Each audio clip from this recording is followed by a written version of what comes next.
नमस्कार, मैं सुरेश कुमार। सबसे पहले आपसे रिक्वेस्ट है कि अगर आपने चैनल को सब्सक्राइब नहीं किया है तो सब्सक्राइब बटन पर क्लिक करके चैनल को ज़रूर सब्सक्राइब कर लें। तो आज हम बात करेंगे कि जो 7 सितंबर को 7 सितंबर को आंगनवाड़ी वर्कर्स अपने आंगनवाड़ी सेंटर्स में कौन कौन सी एक्टिविटीज़ कर सकती हैं।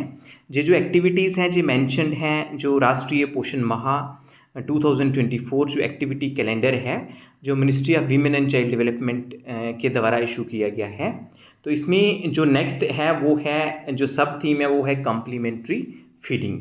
तो इसमें जो कम्प्लीमेंट्री फीडिंग की जहाँ पे लिखा है नेक्स्ट एक्टिविटी, जो activity oblique camp on complementary feeding, safe adequate and appropriate complementary foods at 6 months. तो आप क्या कर सकते हैं, आप जो कैंप लगा सकते हैं, आप एक्टिविटी कर सकते हैं किसके रिलेटेड, आप कम्प्लीमेंट्री फीडिंग के रिलेटेड एक्टिविटी कर सकते हैं, उसके रिलेटेड कैंप लगा सकते हैं और आप वो एक्सप्लेन कर सकते हैं। अब क्वेश्चन अराइज होता है कि कम्प्लीमेंट्री फीडिंग क्या होती है। जैसे कि आप जानते ही हैं कि 6 महीने तक जो बच्चे को एक्सक्लूसिवली जो मदर्स मिल्क देना है, एक्सक्लूसिव जो ब्रेस्ट फीडिंग करवानी है, उसके बाद 6 महीने के बाद जो बच्चा है, क्योंकि उसकी ग्रोथ के लिए, उसकी डेवलपमेंट के लिए रिक्वायरमेंट्स बढ़ जाती हैं, तो माँ का मिल्क जो है, माँ का दूध जो है वो सफिशेंट नहीं होता है, इसलिए जो कम्प्लीमेंट्री फीडिंग दी जाती है।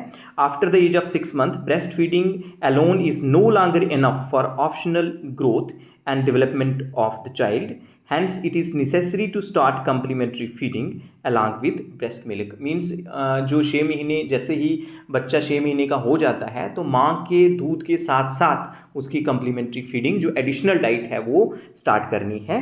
तो इसमें जो है कि कौन कौन से कंपोनेंट होते हैं, जो कम्प्लीमेंट्री फूड्स हैं वो रिच होते हैं एनर्जी में, प्रोटीन में, माइक्रोन्यूट्रिएंट्स में। तो माइक्रोन्यूट्रिएंट्स में आयरन आता है, जिंक आता है, कैल्शियम आता है, विटामिन ए आता है, विटामिन सी आता है, फोलेट आता है।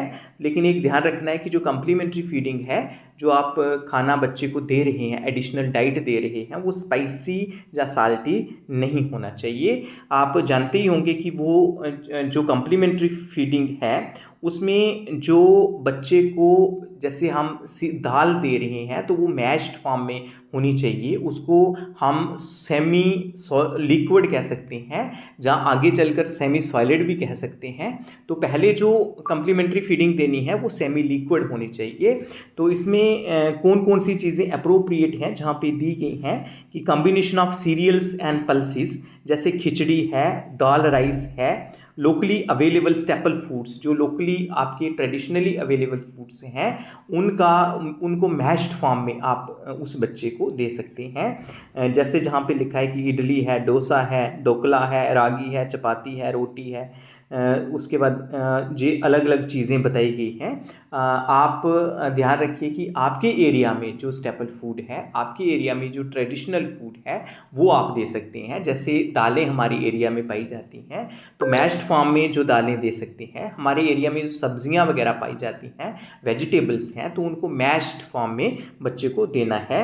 उसके बाद जहाँ पे मैश्ड बनाना है, जैसे बनाना को मैश करके दे सकते हैं। जहाँ पल्पी फ्रूट्स हैं, जैसे मैंगो है, पपाया है, स्वीट पोटैटो है, जहाँ मिल्क बेस्ड सीरियल प्रिपरेशंस हैं, आप उसके रिलेटेड कोई भी प्रिपरेशन बना सकते हैं। और जो अगर 6 महीने का बच्चा आपके एरिया में हुआ है तो उसको आप दे सकते हैं।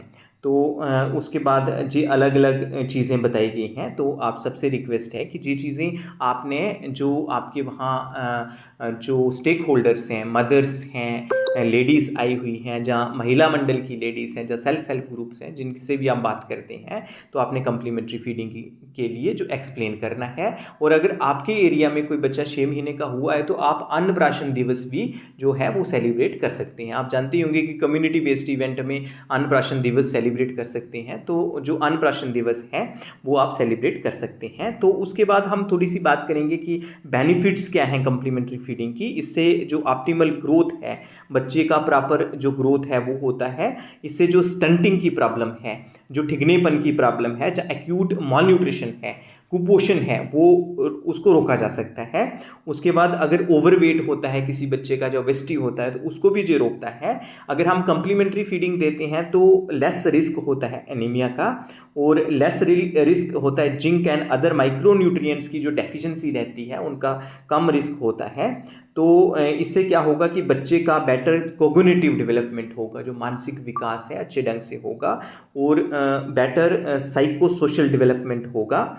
तो जो डायरिया और रेस्पिरेटरी इन्फेक्शंस की चांसेस रहते हैं बच्चों को, तो अगर हम कम्प्लीमेंट्री फीडिंग प्रॉपर ढंग से देते हैं तो उनके वो चांसेस जो हैं डायरिया के या रेस्पिरेटरी डिजीज़ के जो चांसेस हैं वो कम हो जाएंगे। लेकिन ये बात ध्यान रखना है कि जो हम कम्प्लीमेंट्री फीडिंग दे रहे हैं वो टाइमली देनी है, एडिक्वेट देनी है, मतलब जितनी ज़रूरत हो उतनी देनी है, ज़रूरत से कम भी नहीं देनी है, ज़्यादा भी नहीं देनी है, वो अप्रोप्रिएट होनी चाहिए और वो सेफ़ होनी चाहिए। तो ये बात हुई कम्प्लीमेंट्री फीडिंग की। आप ये टॉपिक ले सकते हैं कल। उसके साथ awareness camp on dietary diversity in complementary feeding, क्योंकि आप साथ साथ में जब कम्प्लीमेंट्री फीडिंग का आप कैंप कर रहे हैं, अवेयरनेस कैंप कर रहे हैं, तो आपने ये बताना है कि जो डाइटरी डाइवर्सिफिकेशन होना चाहिए। मीन जो बच्चे को ये नहीं कि अगर हम दाल दे रहे हैं मैश्ड फॉर्म में, रोज़ के वो दाल की ही मैश्ड फॉर्म में दें, जहाँ अगर वेजिटेबल दे रहे हैं रोज़ ही वही दें, जहाँ अगर वो हम फ्रूट्स को मैश करके दे रहे हैं, बनाना को मैश करके दे रहे हैं, रोज़ के वही दें। तो ये डाइवर्सिटी होनी चाहिए, ये अलग अलग जो फूड्स हैं, कम्प्लीमेंट्री फूड्स हैं, वो आपने बच्चे को देने हैं। ये चीज़ें आपने एक्सप्लेन करनी है, क्योंकि जो डाइवर्सिफिकेशन है उसकी बहुत रेलिवेंस है, उसकी बहुत सिग्निफिकेंस है। इससे क्या होगा कि अलग अलग जो कंपोनेंट ऑफ फूड्स हैं वो टोटल जो ओवरऑल बच्चे की डाइट, जो बैलेंस डाइट है, वो बन जाएगी। तो आई थिंक कि अभी आपको पता चल ही गया होगा। आज के लिए इतना ही था। धन्यवाद।